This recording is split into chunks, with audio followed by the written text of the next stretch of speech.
നിർമ്മിത ബുദ്ധി വികസിക്കുന്നതോടെ ഭാവിയിൽ തൊഴിൽ നഷ്ടമുണ്ടാകുമെന്ന യുവജനങ്ങളുടെ ആശങ്ക സംബന്ധിച്ച പ്രതികരണവുമായി പ്രധാനമന്ത്രി നരേന്ദ്രമോദി.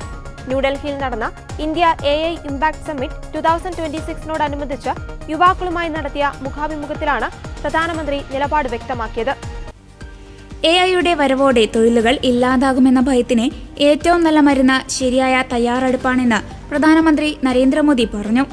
AI എന്നത് മനുഷ്യബുദ്ധിക്ക് പകരക്കാരനല്ല, മറിച്ച് മനുഷ്യബുദ്ധിയുടെ പങ്കാളിയായാണ് പ്രവർത്തിക്കേണ്ടതെന്നും അദ്ദേഹം കൂട്ടിച്ചേർത്തു.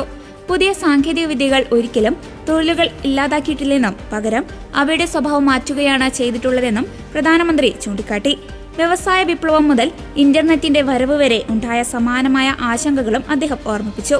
ഓരോ പുതിയ കണ്ടുപിടുത്തമുണ്ടാകുമ്പോഴും പുതിയ മേഖലകളും തൊഴിലവസരങ്ങളും സൃഷ്ടിക്കപ്പെടുന്നുണ്ട്. AI കാലഘട്ടത്തിലും പുതിയ അവസരങ്ങൾ സൃഷ്ടിക്കപ്പെടുമെന്നും തൊഴിലുകൾ ഉടലെടുക്കുമെന്നും അദ്ദേഹം പറഞ്ഞു.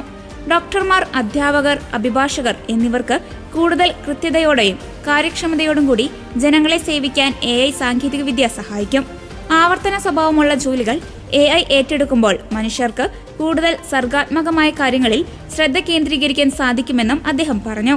യുവാക്കളുടെ തൊഴിൽ സുരക്ഷിതമാക്കാൻ സർക്കാർ സ്കില്ലിംഗ്, റീസ്കില്ലിംഗ് മേഖലകളിൽ വൻതോതിൽ നിക്ഷേപം നടത്തുന്നുണ്ടെന്നും പ്രധാനമന്ത്രി വ്യക്തമാക്കി. AI വരുത്തുന്ന മാറ്റങ്ങളെ ഭാവിയിലെ ഒരു പ്രശ്നമായല്ല, മറിച്ച് നിലവിലെ അനിവാര്യതയായാണ് സർക്കാർ പരിഗണിക്കുന്നത്.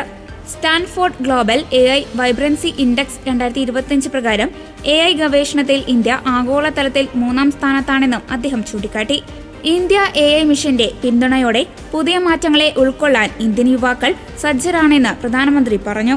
ഭാവിയിൽ AI വിപ്ലവത്തെ അതിജീവിക്കുന്നതിനോടൊപ്പം ആഗോളതലത്തിൽ തൊഴിൽ വിപണിയെ നയിക്കാൻ ഇന്ത്യയിലെ യുവാക്കൾക്ക് സാധിക്കുമെന്നും അദ്ദേഹം പറഞ്ഞു.